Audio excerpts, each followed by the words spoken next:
I was boiling the potatoes.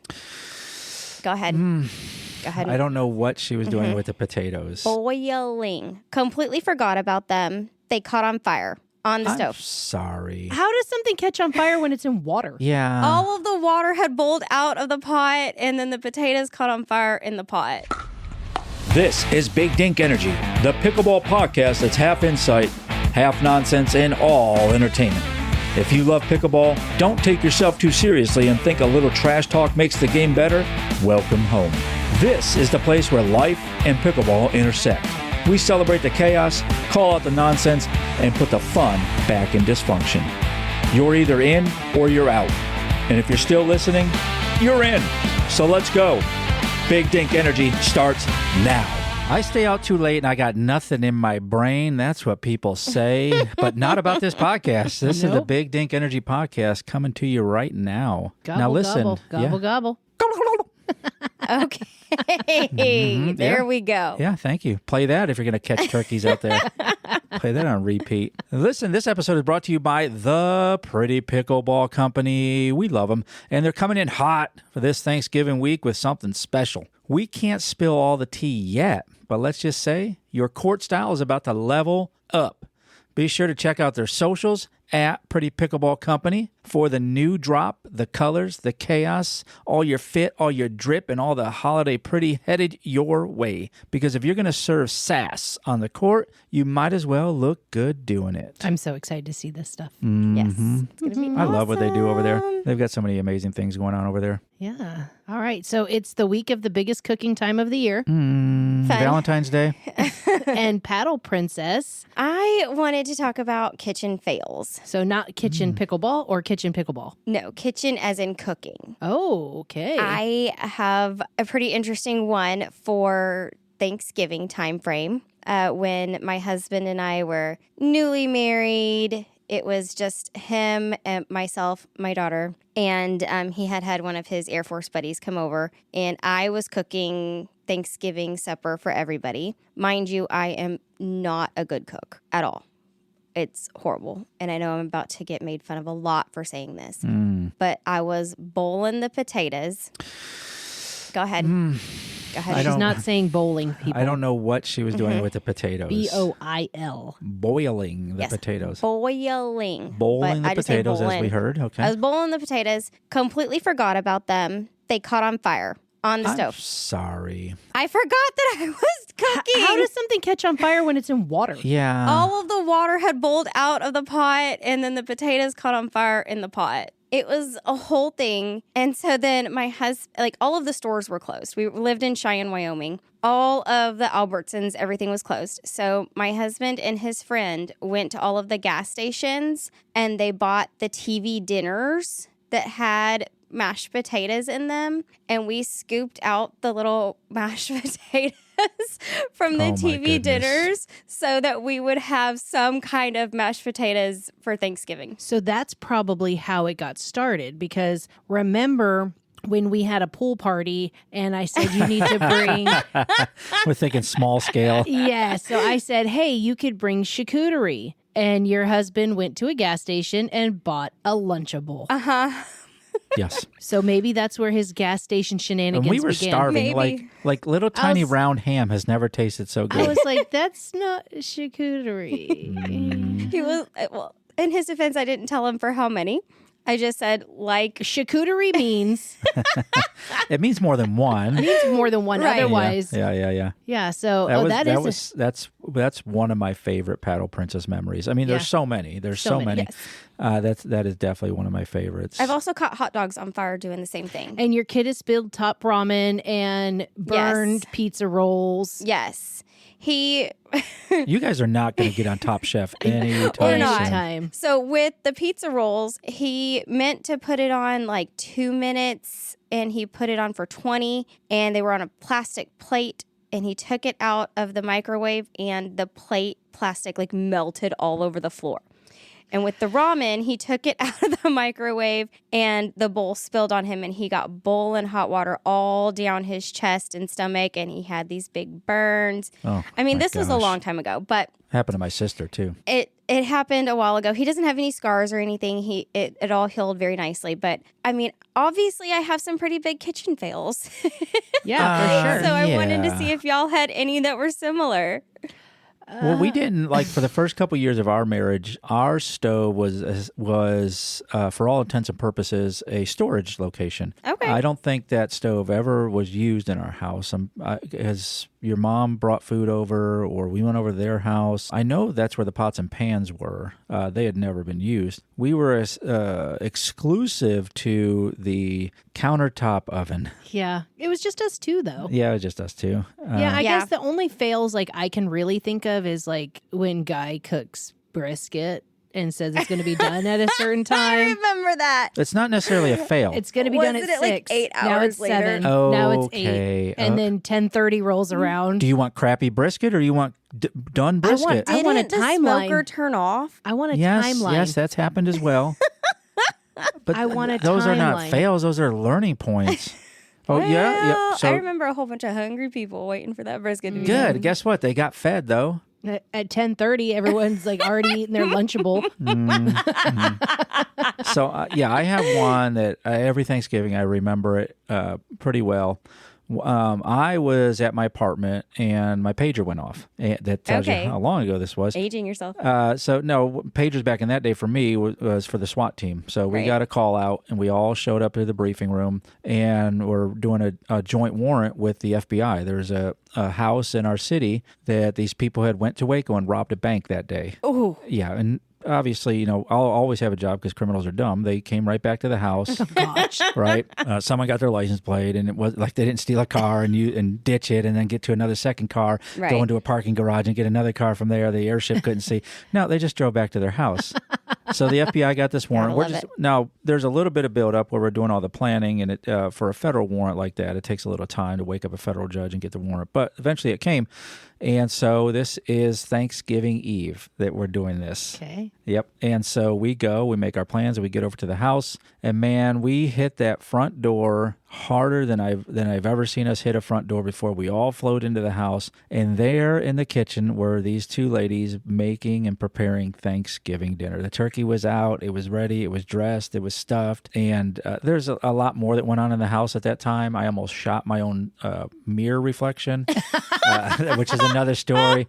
We ruined a classic car, but we scared the heck out of a dog. I don't even know if that dog ever came back, but I will never forget Thanksgiving Eve. We came up, and it always sticks out because the guy who was supposed to ram the door also, he slipped in the driveway. So he has the ram. He's first. He's supposed to be first at the door. And I thought, I watched it all happen in slow motion. But the guy who is secondary, because you always, 2 is 1, 1 is none. He picked up the ram and just moved, and we all stepped over that dude. I don't even know if he ever. Heart. I don't know if he ever made it in the house even. So did they not know? They knew. I think they just thought they got away with it because all the cash was there, and there was 3 other dudes in the house. They were hanging out with the money. Oh my gosh. Oh yeah, the guns and everything. And yeah.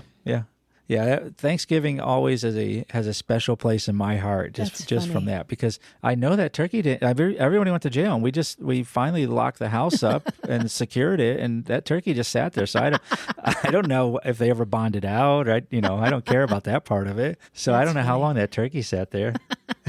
Bless them. I don't really have any because I'm not a cook. I'm not a cook, and I'm not great, and I don't measure. Okay, well, what happened last week? What happened With last your week? chicken pot pie? Yes. And your blender? Oh, yes. Yes. Okay, yes. that's one you can tell. Yes. Okay, so I was putting, because I like to put protein like cottage cheese and yogurt in to make sauce. So I did that with some cream of broccoli. Yeah. I think, So I was dumping it into the Ninja to blend it all up, but I was also talking to my son. So I poured it all the stuff in there, put it in, and I went to go blend it, and I hear just this horrible, horrible noise like a garbage disposal. So I turned it off, and I'm like, what the hell was that? So I pour the sauce into the big pan. Onto the whole food dish. The whole food dish. We're talking like 2 pounds of chicken, all the vegetables, everything. And then I see this crumpled up piece of aluminum. And fall into the dish. I realized it was the lid to the can of the broccoli soup. Oh, no. And there was a quiet moment that I thought, I could still feed this to my family. There was a quiet moment where you got on ChatGPT I did. and I said, said, "Can hey, I Chat, feed this to my can I family?" feed this to my family? Because it was like $40 meal. After you came and asked me. Yes. And No, I I said- asked Chat first, and Chat said, absolutely not. And then I was like, can I feed it to the deer outside? Absolutely not. Dispose of it. Wash the blender completely. Take it fully, apart, Take yeah. it apart. Do all of this stuff. And I was like, well, damn, I tasted it. And then you wanted a seconder yes. opinion, a more adult opinion. You came to me, and I'm like, heck no, hell no, we're not eating that. Nobody. God, We call Shards. it Yeah. Chat GPT. We call Chat Guy PT because he always has the answers. But so then I asked him, and he said no. So what I did, I took a picture of my pantry and of the fridge, and I was like, okay, then make me another meal, Chat, because I done had to throw Right. this away. And it literally was like, okay, with the ingredients that you have, you can make a chicken pot pie. And I was like, God damn it, Chat. That's what I was just making. It was all I just great. did You that. have enough for two. I was like, I don't want to make it again.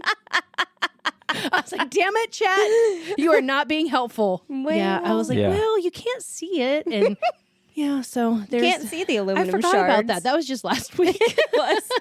I feel like sometimes in our kitchen, Morgan Freeman's just going to come in. I'll just make it from scratch. They could not.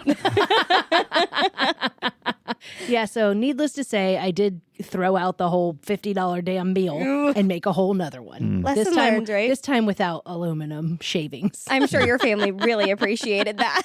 But I did taste it, and then I felt like I had like hypochondria because I was like, Yeah. "Hey, my mouth is maybe it's My throat's itchy. Yeah, I was like, what's going on? Get up in our comments. Let us know anything you've screwed up, a meal, what you got going on for Thanksgiving. Show us your plate. Show us your dinner. Show us your family. Get up in our comments, our DMs, or all the places. I don't know, wherever you find us. That's not my job. My job is just to bring you the best podcast you've ever heard. Speaking of that, we have our fan mail. Fan mail. And this one is from Nikki Maldonado. She says, hands down, this is my favorite pickleball podcast. One of my favorites in general. Just fun to listen to this crew. They share some great pickleball insight, have amazing guests, and you can tell they always have a good time. Super fun to listen to.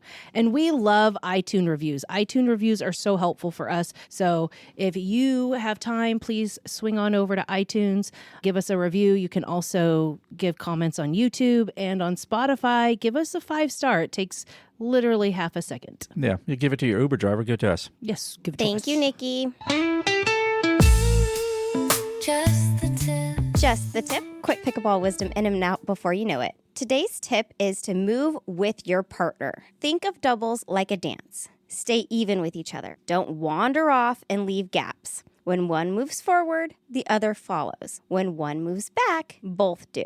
When one person moves to the side, pretend you're attached at the hip by a string and move together. That's your tip. This is hard. It's Yeah. really hard. I think of it like an umbilical cord, belly button to belly button. Okay. There's another tip. It's for your marriage, fellas. Whatever. Just the tip. It's time for Pickle Pals.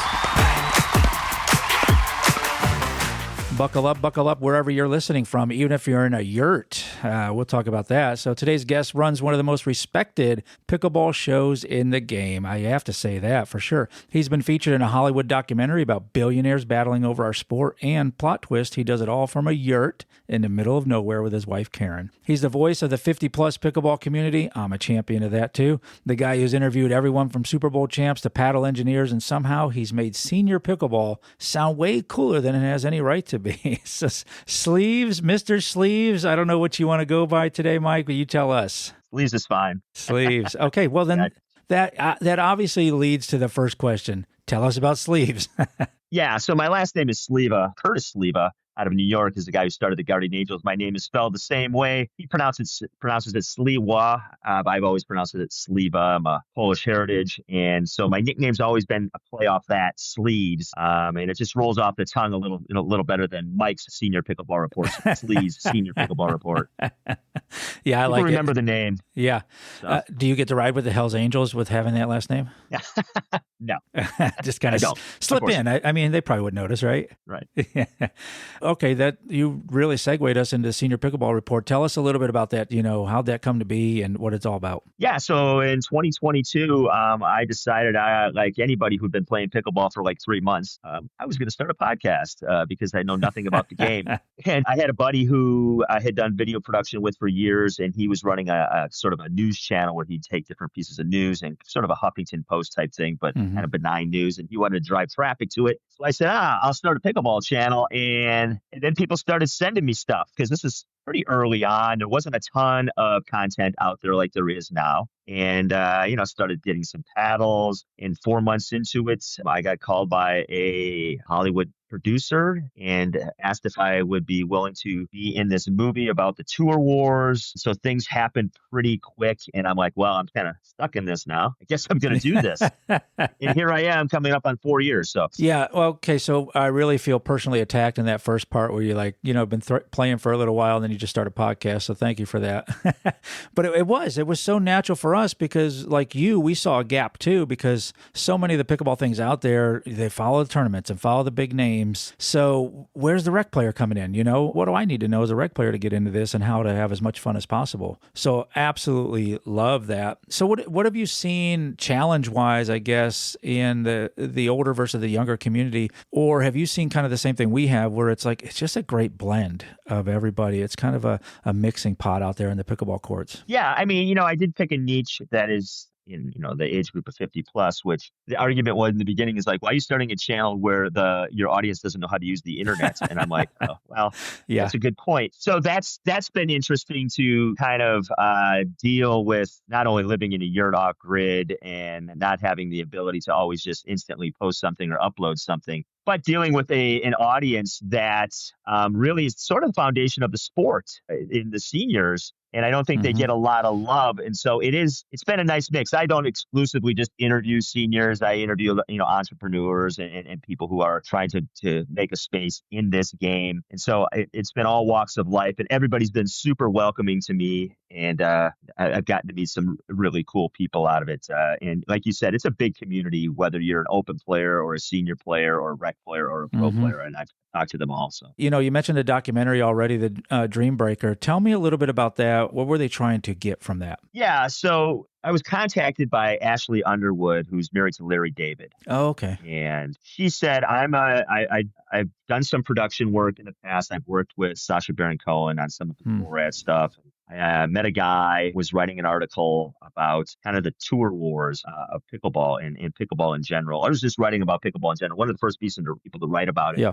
And his name was Craig. I can't remember his last name, but he's actually married to one of the Bush daughters, one of the twins, I believe. And she kind of got together with him and they came up with this idea that they wanted to do a film and they wanted to do it not just about something, the general theme of the sport, but something specific. And since the professional game was ramping up and there were different entities kind of struggling for power, they thought it would be a great story. And I think they sort of pulled me in a little bit because it was a bunch of talking heads who had a lot of money. And I was a guy who lived in the middle of nowhere. Right. So I would sort of be the ginger of the story, all these people talking, and it would cut to me to sort of sum things up of like, what the heck's going on? But that was a process. That was something that, she first contacted me in June of 2025, and I really wasn't working on the film until December of that year. And mainly it's because they were sort of figuring out how they wanted to approach the film. And then ultimately I did videos for them for 6 months where I just sent in footage off my phone. Oh, wow. With different theme ideas that they sent me. And I think they didn't tell me this, but it was really one sort of a long tryout where they eventually came to a point where they showed the executives a cut version, rough version with me in it and a rough version without me in it. And then they ultimately decided to go with me in the film. And then once they decided to do that, they're like, okay, we're actually going to come out to you and film for a few days. And then that's what happened.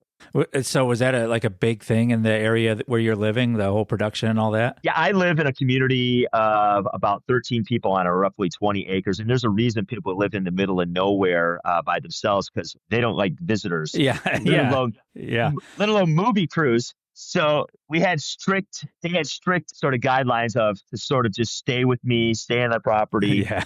and not hassle people too much because people had no interest in being on film other than me. Yeah. So it was it was filmed in September and it was about 90 some degrees out when they were filming. Oh, wow. So it was brutal for 2 days of stuff. So now, is the yurt self-imposed, or are you in a WIT Pro program that we should know about, or maybe shouldn't know about? Are you running from the mafia or anything like that? No. So what I did was I taught high school for a lot of years, my wife and I, and then we just decided we wanted to learn how to do things with our hands and didn't want to be in a profession for the rest of our lives. So we went out and worked on homesteads throughout Europe and the Southwest for about 4 years. And it was kind of one of these programs where they put you up room and board and you kind of work on the property. Yeah. And so we did that in Italy, in Ireland, and in the Southwest. And what we figured out, we initially left our jobs, our goal was to just live in the middle of nowhere by ourselves, but we ended up working on properties where people had done that. And they needed us to help them. Mm-hmm. And so we're like, well, we're in our late 40s here at that point. It's a lot. It's a big workload considering the small skill set we have at this point. And so we kind of came across these intentional communities, and we had one that was down the road at one of the places we worked at. And long story short, we ended up living there. We've been there 10 years in the yurt. And one solar panel, it's all off grid. We got running water, but it's outside. We compost our toilets. It's basically just a regular toilet looking seeping underneath instead of porcelain and water. Yeah. Just a 5-gallon bucket with straw. Yeah. Grow some stuff once in a while. Yeah. It's I love that because it reminds me, not so deep, but I grew up in Vermont. And we were a log cabin side of a mountain kind of thing. You know, we bartered down at the general store at the bottom of the mountain. So I love that. Exactly. I love how you're living. I don't know if I could wish I could do it right now with the kids and all that and all their activities and stuff. But that more simplistic, getting disconnected, being able to figure out, every day who I am and who, and of course, my spouse, figuring out who she is and who we are together. And then like you said, intentional community. I think that's so wonderful that you're able to do that. Let me switch over to the SPR brand a little bit. What's been sort of your biggest challenge in growing that? Really, the internet. I mean, here, I'll just tell you right now, I'm at a friend's house because what I've been doing for literally 4 years is using my neighbor's Wi-Fi, which is like 1 bar from where I live in. And when I had to upload stuff for the movie, they wanted it in 4K. So when I would upload a 3-minute video in 4K, it would take 1 hour per minute. Wow. And then once in a while, I get a upload failed. Yes, of course. Yes. Of course. So that's the biggest thing is posting is because whether I'm downloading something off Zoom or uploading it online, that process takes forever. Yeah. And sometimes they fail. And so that's been the biggest challenge. And so I am in the middle of probably in the next month or two getting Starlink myself. My posting will be much more regular. I think I can do things that are, I guess, beneficial to promote the brand because I've been pretty random over 4 years. Yeah, I mean, there's a give and take with that. Yet Starlink, I've heard a lot of great things about that. So I think that will definitely improve that. Any memorable guest interviews so far that you've had that stuck out to you, or any that you'd want to do? Yeah, I interviewed Vito Satapore, the guy who was Vito on The Sopranos. Yeah, oh my gosh. And he is who he is. Like, there's no pretense about him. He's that guy. And he's the only interview that I was ever on call for. Like, I'll let you know when I'm ready. And I'd get some random call, like, 11 at night. You want to go? I'm like, I got to walk down to get some Wi-Fi. Yeah. So I was on call. I've never had that. So, but it was a great interview. And he's a fantastic guy. I've got to interact with him. And so that's probably the most memorable. I would like to interview Andre Agassi. Oh man. Yeah. Right. Yeah. Heavy into pickleball. He's in my, obviously our demographic age. And, I think what he's doing is, I think he's one of the best ambassadors currently that pickleball has in the way he's going about it. Yeah, him and of course McEnroe. That's our generation too. He's not breaking as many paddles as I thought he would. Right, Ashley Underwood, who directed the film, Mac John's in their pickleball group with Larry and them, and she's like, he plays pickleball with us all the time, and every time he plays, he talks about how much he hates it. It's so weird. Yeah. I do. That's the PPA and the MLP. I like the MLP because I'm waiting to see a paddle get tossed out into the audience. You know what I mean? Yeah, right.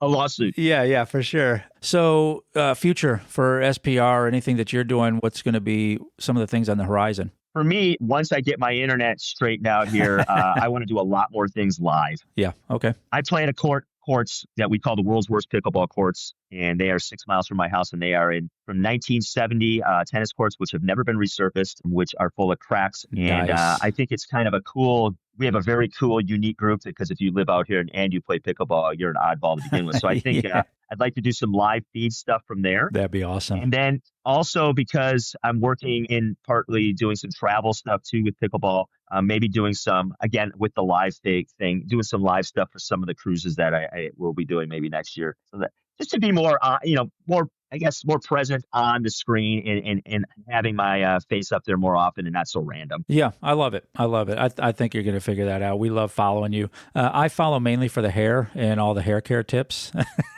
Split ends. Yeah, man, I got you. Yeah. So how are people going to find you, Mike? Where are they going to go? What's all the socials they need to go to? Yeah, so you can go at TikTok or Instagram. It's at Senior Pickleball Report. The best way to really find me, to get my full sort of videos, is if you just go into the YouTube search and just type in Senior Pickleball Report. And those are generally the places I post the most. Same with Facebook. You put Senior Pickleball Report, or you can add me. My name is Mike, and my last name is Sliwa. Yeah. After you disconnect from this and get to the end of the episode, go like and follow and subscribe to all of Mike's stuff. You're going to love it. He's, I'll just put that out there in the universe right now. He's one of us. He's part of the Big Dink Energy Nation. Let's keep growing the nation. So, Mike, thanks for being on. Sleeves, thanks for being on the Big Dink Energy podcast. Love having you, brother, and anything we can do for you, we're always going to be there right by your side. I appreciate you, Guy, and I love what you do as well. And hey, this is fun. This is what we get to do. How cool is this? Yeah, no kidding. This is awesome. Thanks so much. You bet.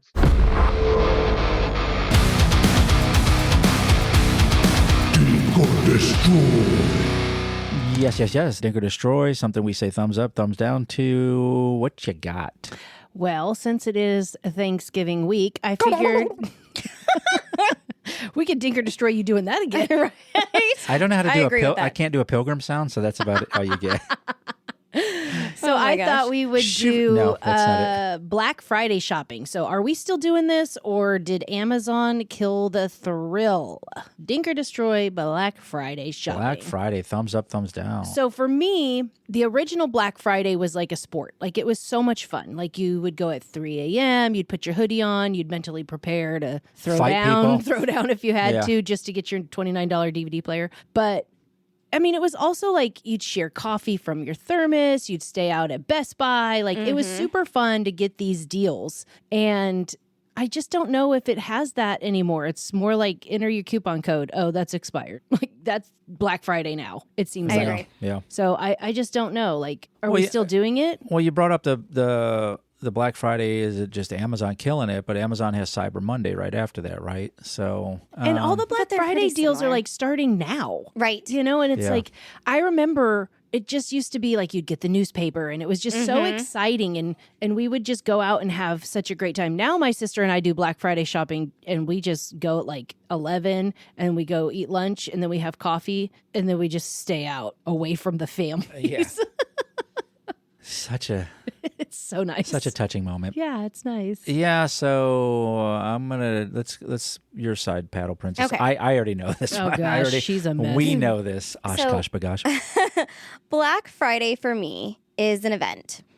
I create spreadsheets for every person that needs gifts and what gift I'm purchasing them. If I don't have an idea, then, obviously I put whatever comes to us kind of thing. And then I scour this is what I did, let's say 5 years ago. It changed last year, but like 5 years ago, I would scour the internet for the best deals that were coming.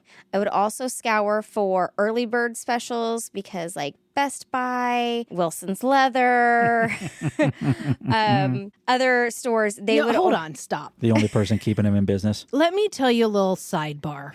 One time, this is a couple years ago, I said, yeah, we're going to go Black Friday shopping. It's what else, really. And she was like, oh, me too. So first on the list, we're going to go to Oshkosh. I'm like, what? And then after that, she was like, and then the next stop is going to be Bass Pro and then Wilson's Leather. I said, holy shit, that sounds like torture. Like, who goes to one, if not all three? I think you can get all that now in Buc-ee's. I'm like, oh my God. I got really into it because I would I would scour the deals. I would scour who had the early bird, who gave the military discounts, when they gave them, and if we had extra coupons. One time I left Wilson's Leather with them giving me a gift card. That was how it worked with the deals and the discounts and everything else that we had. So it used to be a whole thing. Now, like last year, we found that most of the deals are better online. Yeah. They just really are. Yeah. I mean, are people really waiting in line still for what, a flat screen? I'm like, flat screens are like $400 now. I will not. I mean, I remember going to Bell's on Thanksgiving night because they had boots on sale for $20. So we would go starting at like 10 o'clock at night. We would go to Bell's. Then we would go to Walmart because their Black Friday deals started at like midnight. And we would wait in that big old long line. And what is considered a deal? Like, mine was always just big electronics. Like when our kids were little and the iPads first came out. Yeah. That was the only time we really waited in line, and we got an iPad for like $200 when they were like $700, and we needed 2 of them. Yeah, for sure. And that was really cool because we waited in line, and they gave you a ticket. Yeah. So then they were only selling so many. Yeah, you had to get in line for that ticket. I got the ticket, and then I was like, okay, well then I don't even have to do anything else. So I mean, that made it nice, but I don't know if people are doing the camping and stuff like they used to. I don't know that they are either. I mean, I feel honestly that it's more of just a tradition at this point. It's a time for myself, my mom, and my daughter. We get together. Yeah. We, get excited. We get matching shirts. We go out. They do. And it starts early in the morning. You know, we have a nice lunch together. And we do get some deals. There's still some that are in store. But for the most part, the big deals that we get are online now. Yeah. And I think it's more tradition now. We just, like I said, my sister and I just go out and laugh and have a great time. And it's just... Yeah, when I remember a lot of Black Friday for me is nostalgia. Number one, I'm not going out and doing it. You know, I'm the stay-at-home dad. I'm the single dad at that time, which is great because I run a daycare a lot of times. We had the cousins come over and all that. Yeah, but that's fun for you too. Yeah, absolutely. I don't want to go out. There's no need for me to be up at 3. I'm not Neo. I'm not shopping for my new leather at Wilson's Leather. They have really nice jackets and purses. But I also remember when I was working for Walmart on the logistics side, I had to fly out to Shakopee, Minnesota. Shout out to Shakopee. In the week before Black Friday. And I guarded the Black Friday ad. Yeah, when you did that, I was like, where are you going? For what? To guard the ad? Yeah, that's where they would print it. They would print it this special... Oh, yeah. Yeah. Okay. I mean, so that's how important it was because your competitor wouldn't know your prices and you would want to have the best deals and someone would try to get it. I mean, we vetted all the people. We did background checks on all the people. We had I put all the lines. That's so intense. Yeah. I love that. Yeah. I'm here for it. Yeah. I mean, we would paper up the windows so nobody could see them when they were bringing it off, when they were getting it off the computer and putting it on the printing. And it was only certain people that could be in the factory at that time. I think this year I'm just going to put my list into chat and say, find me the best deals. Yeah. I'm just going to be like... Plus the nostalgia of watching the fights on TV. That was like... That's not really happening anymore. People are just fighting in general. That was like the real UFC. I never experienced that. I never experienced like fights on Black Friday or like Thanksgiving night, anything crazy like that. But we would go out to Walmart and I remember getting those big old Tupperware sets where you would have like Tupperware for the entire year just ready to go. I loved getting those. Ready to get stained with spaghetti sauce? Yeah. But I mean, I'm a big I bet you there's a ton of pickleball deals going on right now. Selkirk has some big I've been seeing some of them come big out. Ball special. Which are super exciting. Yeah. Go out there. I'm a dink. I'm a dink for Black Friday. I like the nostalgia of it. I'm a dink. It's just fun and it's a good time. I love it. Tell us about your Black Friday stuff. If you are going to go out, wear a body cam. Send that in to us as well. Let us see how that goes in some of the major cities. News you can use. Coming to you live from the Big Dink Energy News Desk. So speaking of people fighting, the city of Rocky River Recreation. That's the city? That's Rocky River. Rocky River. Okay. Due to ongoing behavioral concerns, all indoor pickleball activities at the Civic Center have been suspended until further notice. Wait, what? They said, we appreciate your understanding as we work to ensure a safe and respectful environment for all participants. So they have shut it down at their Civic Center because there's too much arguing over rules for pickleball. Wow. These are not children. What state These is this are in? adults. Come on, people. This is Ohio, I believe, because Sean Paul was also talking about it on one of his lives about them shutting pickleball down. And I'm thinking, why does everybody have to suffer because there's a bunch of asshats? Yeah. Why can't we just get rid of the asshats? Yeah, I'm like, I feel like that's a management problem. Like, fix your culture, kick those people out, and continue to have pickleball. Like, people are up in arms about this because they've been going there and now they just shut it down. That's horrible. Because adults can't adult, I guess. Exactly. See, that's one of the things I love get over your ego. I love about Texas. Like, I don't know how Ohio runs their stuff, but there may be an issue where you can't just kick out the problem people. In Texas, you're out. Well, that also it's a city run thing. So if it was a private business, I mean, I would be like GTFO. But I'm like, this really sucks for those people because it's their recreation center. They've been playing pickleball there, and they just shut it down. Well, I mean, the actions of the few ruin it for many. That just sucks. See, in the Army days, we would have solved this. This would have been solved with a pillowcase and a bar of soap. Right. Well, this goes back to our conversation a couple episodes ago where not enough people are just getting punched in the face. Yeah. No. It's like, it's rules. Like, it's recreation. It's not pickleball. that serious. Like, why are we not just like, okay, move on? Yeah. Quit acting like a child and be the adult that you are. You don't agree with it? Okay, well, let's just keep playing. Like, move on. It is not that serious. Yeah, that's the only reason to keep that wooden paddle you bought at Walmart. Right. Is to solve problems like this. That's it for this episode. Unless you've got something to say, think we got it wrong, have a better take, we want to hear it. Find us at bdepodcast.com or at BDE Podcast on the socials. Drop us a message. We might just feature you in the next episode. If you had a good time, well, samesies. If not, maybe try again. We grow on people. So you know the deal. Follow the show, tell a friend, and leave us a review. Or just pretend this never happened. Until next time, keep the dink soft and the energy big.